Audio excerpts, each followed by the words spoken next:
I would challenge the premise, Joe, that this is a base pick. Clearly, she excites the base, motivates the base, and that's been demonstrated by the reaction. But I think she also has the potential and does appeal to a wider swath of voters, women voters, swing voters, ticket splitters. She's got a compelling life story. She's a compelling personality. And I think there's a lot of middle Americans who are going to say, you know what?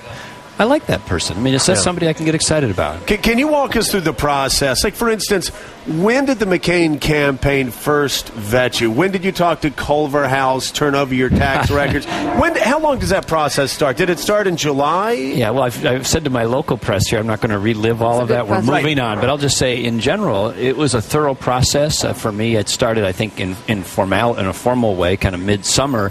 But keep in mind, in today's era, you can find out a lot on the Internet without ever talking to somebody. So it's not like 10 years ago or 20 years ago. But did you meet with Senator McCain? You know, I did not meet with Senator McCain, but keep in mind I've known him for a long time, and he and I have worked together and had a lot of dealings together, so I don't know that he and I have to get acquainted with each other. What about picking a vice president? Like, for instance, did you pick your lieutenant governor, or is lieutenant governor in Minnesota voted on? Well, you nominate him or her, but ultimately they're on the ballot with you, but you run as a team. Okay. Would you pick a vice president or a lieutenant governor that you had only met one time? Well, I think there's a lot of history of people picking people they haven't met before as president. I know, I'm just asking you that. Do? As a manager, would you pick a person that you'd only met one time before?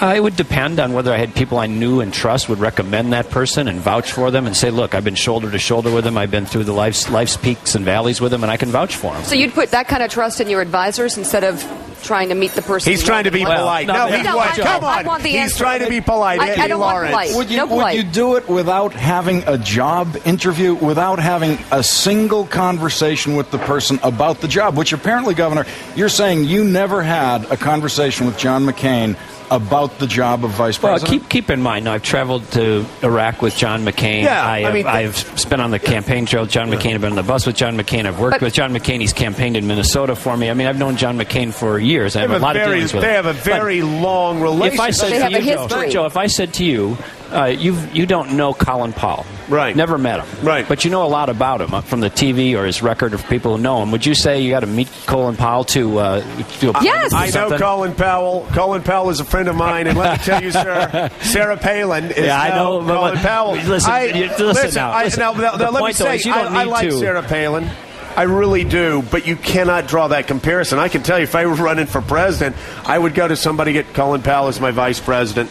Whatever it takes. Okay, pick a member of Congress. Pick a member of Congress. Take your best friend who was in Congress with you. I'll give you a good example. Right. John Thune. I saw John Thune walking down the street yesterday. I worked with John. I was in Congress with him for 6 years. But if I were going to pick a vice president, even though I worked with John, I ate with John, I traveled with John, I played basketball with him in the he beat you, I bet. I mean, he skied over you. I would still say, John, I love you. Everybody wants me to pick you, but we're going to have to sit down and talk for about 2 or 3 hours. Well, Senator McCain did that. Senator McCain did that. Now, if you listen to the press accounts, he invited Governor Palin to Arizona and interviewed her at length. Okay, big difference, though. I know Thune. I worked with him. And you know John Thune. I traveled with him. But McCain didn't know Sarah. But he did interview her before for 3 hours. What? Yes. But he also had. Keep in mind the amount of information he received before he had that interview. It was a massive amount of information. Okay, by the way, can you jump? Can you jump at all? No. Can you even get off the ground? You know what they called me in law school? The round mound of rebound. Because you know what I can post up low and throw my considerable weight around. Yeah. He just wrote me a note. Yeah. This is interesting. This really is interesting. You picked your co-host McCain style? Seriously? I went up when we were starting this show. Mika? I had never met. Has not I had never met Mika. I have not been vetted. I went up and I talked to her. Now that's about why 2 minutes into it, I said, "Okay, this is going to work." And I called Phil Griffin. I said, "I found our co-host." And look how it's worked. And it's worked well. So what are you complaining about? There you go. You know what though? What are you complaining about? If Mommy takes too much Ambien while the missiles are coming in, 200 million Americans aren't going to die. A talk show is different than running a country. We're going to deal with the drug problem. Mike Murphy. That different. Is Mika addicted to Ambien? Is she? Well, addicted is a harsh word. I would say, though, she is dependent on Ambien. No, Mike Murphy. I haven't. She's enabled. Okay, let's take this to politics and give the best example of the McCain approach to Palin. 1944. FDR was told to pick Harry Truman. He had never met Harry Truman. When FDR died in April of 45, Harry Truman ran one of the most successful foreign policy administrations in this country's history from 45 to 52. So, it can work. Yeah, they're not getting married. It's a business deal.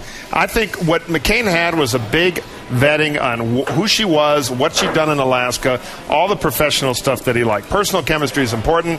If it had been less than 3 hours, I would be worried. I think they got to the minimum sufficient amount of time together. But McCain had the information he needed to make the pick. I feel, and right now there are these little speed bumps popping up, and the media's obsessed with, well, did they know that, the Moose Festival, she wore a funny hat in 1979? That's I think they're a lot more concerned about the Buchanan button. Funny hat. Apparently it was only on for a little while. We're still... or the breakaway party, which actually I think I'm for. But stay with us, Governor. All right. Can the governor stay with us? I need to talk to him some more. We're not finished. We're not yet. done. He's keep going now. Right. Okay, we're not going to break then. All right. All right, Governor. Turn the music down. We'll get to Stevie in a minute. Governor, the Republican Party over the past 8 years, I think, has done miserably when it comes to balancing the budget and doing all the things we promised to do. You've succeeded here in Minnesota. So you're going to get reelected when you run again. Why is it? Tell me, why should Americans vote for this Republican Party that has turned their back on all the things we supposedly believed in 2000? The Republican Party's message has been a good one, which is fiscal discipline, accountability, but you also got to produce the results. But you also got to produce the results. But we've had no fiscal discipline. Well, that's why I think in part the message here from Senator McCain is he's against earmarking. He's one of the biggest fiscal hawks on spending in Congress. His record reflects that. You got to acknowledge that. Senator McCain has been one of the most aggressive members of Congress on spending. In fact, he's been the only member of the Senate at times other than Tom Coburn that has been. Well, a couple of quick things. John McCain's going to win the war. He's going to win the war and bring home the troops in honor and victory. That's a very different path than Barack Obama suggested even 6 or 8 months ago. Number two, he is going to be a fiscal hawk and make government. But now Obama and McCain are really the same place. Yes, but how did we get here? I wouldn't say yes. McCain is not talking about an arbitrary timeline. You're right. But he's suggesting withdrawal. I think McCain how did we get there, Joe? McCain had the right judgment on the surge. Right. Here's but another. We're at the same place now. Right. And then now as we get to government and spending, you have to acknowledge he's been a fiscal hawk at a level that would exceed most members of Congress. And I'd give one other bucket of qualities and characteristics how they're going to win the election. John McCain is a straight-talking, authentic, non-glitzy, what you see is what you get person. And I think that's going to sell well in the upper Midwest and places where there are a lot of ticket splitters and independent voters. He's got the capacity, not just the rhetoric, to get independent voters.